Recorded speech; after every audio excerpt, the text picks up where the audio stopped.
Given that it's the eve of before the plebiscite, what's the mood now of the MILF? Well, it's a legal process. It's a legal process. So whatever we do is pursuant to the legal process in the ratification of the proposed Bangsamoro Organic Law. But the sidelines, as a supplemental efforts, the MILF is doing supplemental works, especially in relation to the conduct of an orderly and peaceful plebiscite tomorrow. But all systems go. Everything is now ready. But there are still challenges that are happening on the ground. But hopefully, at the end of the day, we would be able to address all these challenges, and the Bangsamoro Organic Law would be ratified by the people. We are looking at a landslide victory of the yes votes in at least 4 provinces, and Which are? and 2 cities, meaning Maguindanao, Lano del Sur, Tawi-Tawi, Basilan, Lamitan City, which is headed by a Christian, and then Marawi City. But we are encountering some problems in Cotabato City, in Isabela City, and Sulu Province. Can you give us can you elaborate, sir, on the problems in these cities? What are you getting from your contacts in these cities about the challenges to a yes vote? A very, very simple challenge.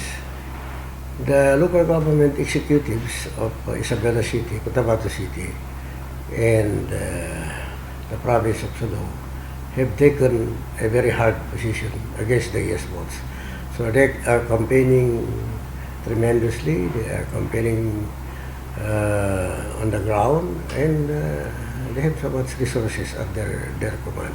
So they are using all these advantages to defeat the yes votes in those areas. Sir, what have you done so far to prepare for the plebiscite tomorrow in terms of securing voters? Well, there is a full coordinating efforts from all organs of the MILF, and of course those agencies that are involved in the conduct of the plebiscite tomorrow, the Commission on Election, the Department of Education, the Philippine National Police, and even the Armed Forces of the Philippines. And they are very, very ready for tomorrow's exercise. Have you deployed any of your groups to help as well? Like, for example, the troops, PIDF? in the sense that armed troops, no, we don't. That's illegal. It's not a legal part of the process. But we have sent some of our men and women on the ground just to monitor and to ensure that the conduct of the plebiscite would be peaceful and orderly tomorrow. Sir, what would you say naman to those proponents who are against the inclusion of cities like Cotabato, Isabela? What would be your message to them? Kasi they're saying naman na wala namang need for them to join BARM, and even if they vote no, BARM can still be created.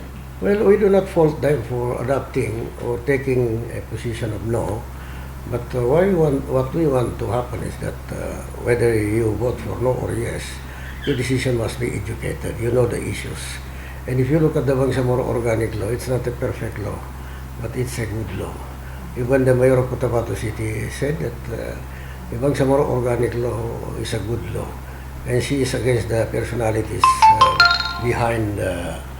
For instance, if the Bangsamoro Organic Law is ratified and the Bangsamoro government is established, and then she is very particular about the people who are going to run the Bangsamoro Transition Authority, meaning Chairman Murad, probably that would include other members of the Central Committee, including me. So he's against personalities, not the issue. Sir, what's in it for Cotabato City, Isabela City, if they join BARM? Why should they join BARM? Well, it's for everybody. Nobody is left out.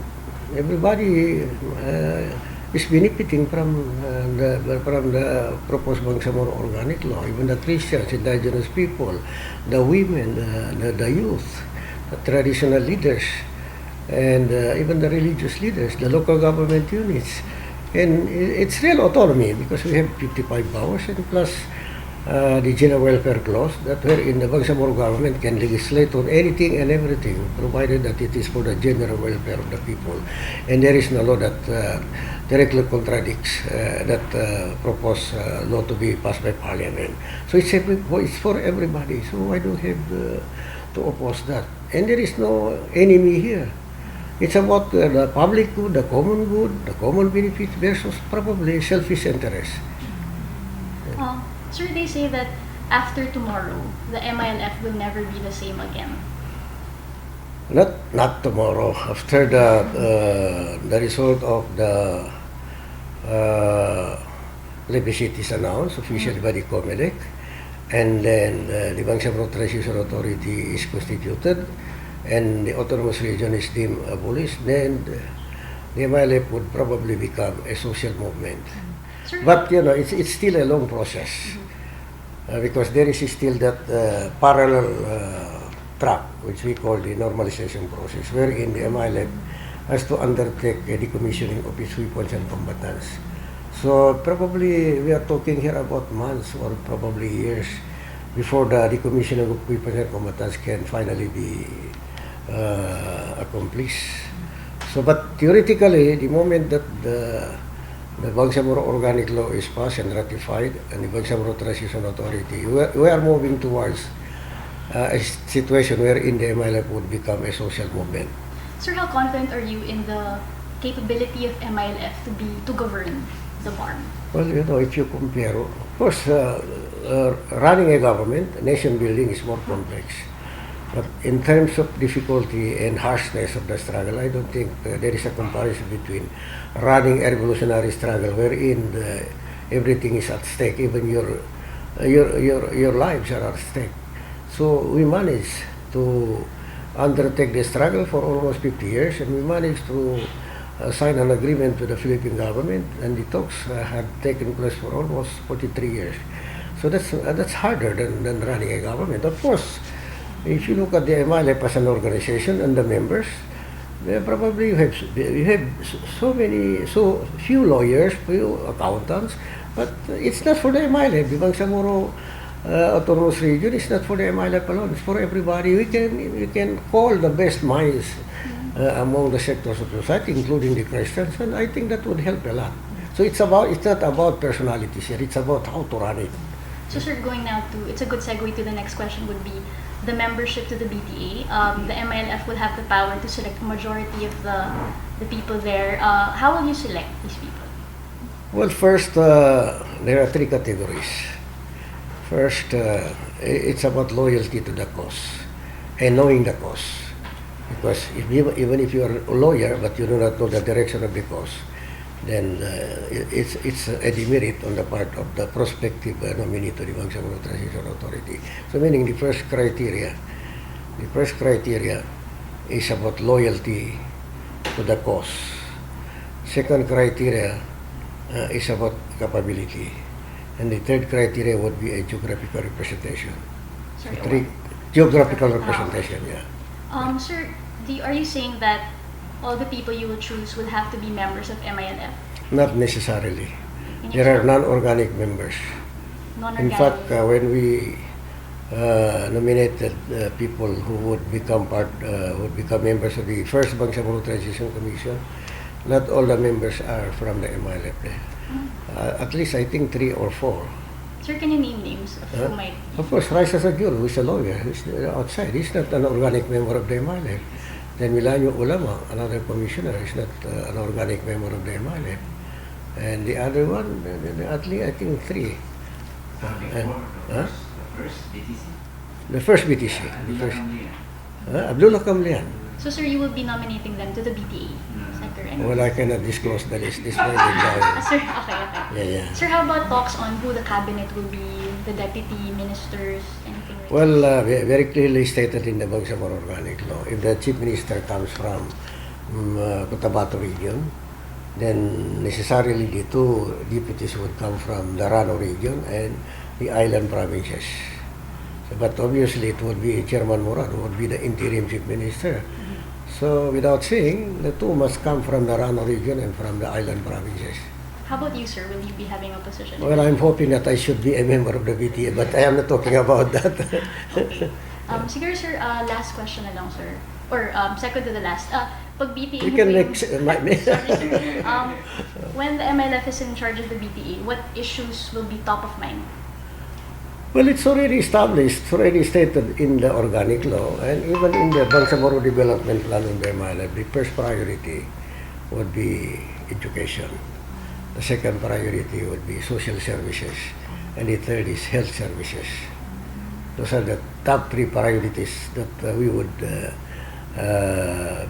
would be the centerpiece of our governance. Why, sir, those three? Why those three issues? Well, there are other, but I have just stated the top three priorities. Pero sir, bakit ngayon yung priority? Huh? Why are they the ones that you will most focus Well, on? because success, education is the key to success. See? You will not be able to come here if you are not educated. See? Okay. And sir, what's the plan if Cotabato City says no? Mawawalan ng capital ang BARM? Well, you know, in long-term consideration, I don't think Cotabato City is the best seat of the government of the Bangsamoro. It would be somewhere. But you know, establishing the main office or the headquarters of, for instance, the Bangsamoro Transition Authority or the Bangsamoro government, necessarily it would be here because, you know, communication network, banking system, they are all here. But probably in long-term consideration, we can look for areas outside of Cotabato City. Cotabato City is too crowded. There are areas in the suburbs, but they are flooded. So it's not an ideal place for establishment of the seat of government. It would be outside. Have you identified possible capitals? No, it would be decided by the Bangsamoro Parliament. Okay. And sir, what about Marawi? How will we deal with Marawi Rehab given that the national government is currently in charge of it? Well, I'm not saying that Marawi City should not be considered a seat of the Bangsamoro government. It's too early to tell. But there are considerations that we have. Accessibility. But I mean, yung sa rehabilitation, sir, will you try to convince the government, the national government, to give BARM more authority over the rehab?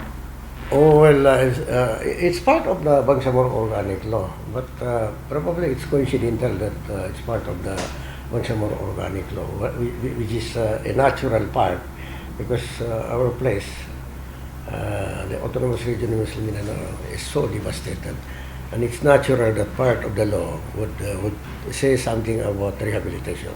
But sir, will the BARM, will the BTA try to take some of the responsibilities from the national government? How will you share the role of taking care of Marawi rehabilitation?